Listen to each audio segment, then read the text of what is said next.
신문 읽어주는 남자입니다. 이제 총선이 두 자릿수 앞으로 다가왔습니다. 각 당의 총선 전략은 다채롭습니다. 일단 집권 여당인 민주당은 참신한 인재 영입을 무기로 선거를 치르겠다는 전략입니다. 그런데 그 이면에는 청와대 꼬리표를 단 인사들이 무려 70명이나 된다라는 강점이자 약점인 부분도 있습니다. 청와대가 민주당 선거 대책본부냐라는 비판이 야당에서 나오고 있는 대목이기도 합니다. 그런데 민주당 내에서도 조금은 불만의 목소리도 있는 것 같습니다. 아니 민주당이 청와대 이중대냐? 라는 비판이 민주당 내부에서도 나오고 있다는 겁니다. 반면 제1야당인 한국당은 우리만으로는 선거 치를 수 없다. 통합 신당을 만들겠다. 황교안 대표가 이렇게 선언을 했습니다. 잠시 후에 각 당의 선거 전략 나눠보겠습니다. 오늘 조간신문 지금부터 함께 하시죠. 먼저 동아일보입니다. 북한 김정은이 밝혔던 새 전략 무기는 다탄두 미사일 가능성이 상당히 크다라는 기사가 실렸습니다. MIRV, 다탄두. 그러니까 하나의 로켓이 올려지면 그 안에 있는 핵탄두, 미사일 탄두가 여러 개라는 얘기입니다. 탄두 3개에서 10개를 동시 공격해서 이 요격이 사실상 어려워진다라는 얘기가 있습니다. 다탄두를 장착한 대륙간 탄도미사일, 북한의 김정은이 큰 소리를 떵떵 치는 데는 이유가 있었던 것 같습니다. 이 다탄두 탄도미사일은요, 요격하기가 쉽지 않아서 절대 병기로 불리기도 합니다. 다음 신문입니다. 이번엔 조선일보입니다. 그런가 하면 북한과 핵동지인 이란이 핵개발 카드를 빼들었습니다.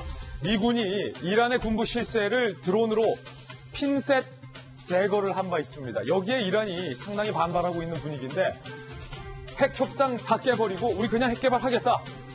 빠르면 1년 안에 이란이 핵무장할 수 있다라는 전망도 전문가들은 내놓고 있습니다.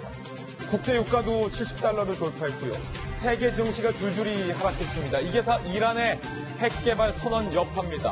이뿐만이 아닙니다. 이란이 핵무장을 하게 되면 중동의 다른 국가들이 도미노로 핵무장을 할 가능성이 커진다는 겁니다. 거기에 이란과 핵 동지 관계에 있는 북한마저 미군을 비판하며 핵개발에 박차를 가할 수도 있다라는 전망도 나오고 있습니다. 다음 신문입니다. 이번엔 중앙일보입니다. 봉준호 감독이 칸에 이어서 헐리우드까지 진출을 해서요. 골든글로브에서 외국어 영화상을 당당히 수상했습니다. 이렇게 수상 소감을 밝혔습니다. 우린 단 하나의 언어를 쓴다. 그 언어는 영화다. 사진 한번 보시죠. 송강호 씨를 만나기 위해서 브래드 피트가 직접 찾아왔습니다. 통상은 저희가 이렇게 반대를 봤는데 브래드 피트를 만나기 위해서 우리나라가 가갑니다. 그런데 송강호를 보기 위해서 브래드 피트가 찾아왔다는 점 상당히 흥미롭습니다. 그만큼 이제 한국 영화의 위상이 영화의 본고장 헐리우드에서도 남다르다는 겁니다. 이참에 저희 김진의 돌직구쇼도 헐리우드 한번 진출해볼까요? 다음 신문입니다. 이번엔 한국일보입니다. 청와대 뒤 북악산에 패트리엇 포대가 들어선 사실을 한국일보가 단독으로 취재했습니다. 사진 한번 보시죠. 이게 바로 청와대 뒷산에 자리 잡고 있는 패트리엇 포대의 모습입니다. 청와대 인근에 패트리엇 포대가 배치된 건 이번이 처음입니다. 수도권에 총 4개 포대가 완성이 됐고요. 이 말인즉슨 한국일보 취재에 따르면 북한의 신형 탄도 미사일 등 북한의 실질적인 위협이 가중되고 있기 때문에 청와대와 수도권을 방어하기 위한 필요성이 상당히 높아졌다라는 반증으로 한국일보는 해석하고 있습니다. 청와대 뒷산에 패트리엇 포대까지 비밀리에 설치된 사실, 많은 것을 생각하게 하는 대목입니다.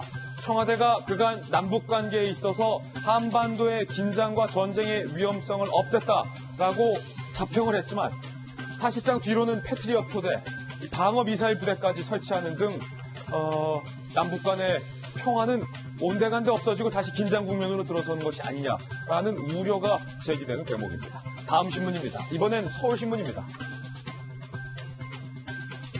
작년 1월에서 10월까지 강남 3구와 용산에서의 아파트 거래 598건의 성격이 분석됐는데 알고 봤더니 이 강남의 아파트, 부동산값 상승을 불러왔던 강남의 아파트 거래가 3040의 젊은 금수저들이 대출 한 푼도 끼지 않고 온리 현금으로만 갭 투자를 했던, 갭 투기를 했던 갭 투기판이었던 것으로 드러났습니다. 그래프 한번 보시죠. 강남과 용산의 10개 단지 아파트, 값이 정말 억대 날 만큼 많이 올랐던 아파트 구매자 연령을 보면요. 30대가 27.7%. 와. 40대가 41.6%.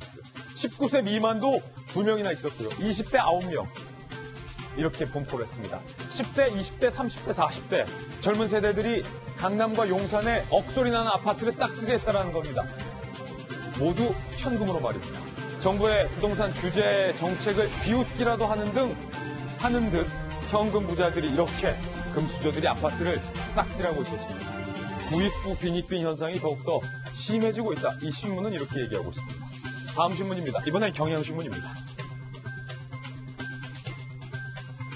미래의 텔레비전, 미래의 TV는 어떻게 될까? 라스베이거스에서 모습이 드러났습니다. 함께 보시죠. 사진 한번 보시면 위에는 삼성에서 내놓은 미래의 TV입니다. 대형 벽 한 면 전체가 다 얇은 TV로 장식을 합니다. TV가 아닌 TV. 삼성은 이렇게 내세웠습니다. 그 밑에 사진을 보시면요.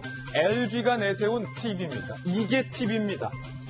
구불구불 대형 곡면 TV, 벽 밀착형, 롤다운 방식 등을 LG가 선보였습니다.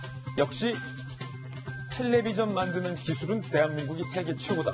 다시 한번 증명되는 순간이었습니다. 지금까지 신문 읽어준 남자였습니다.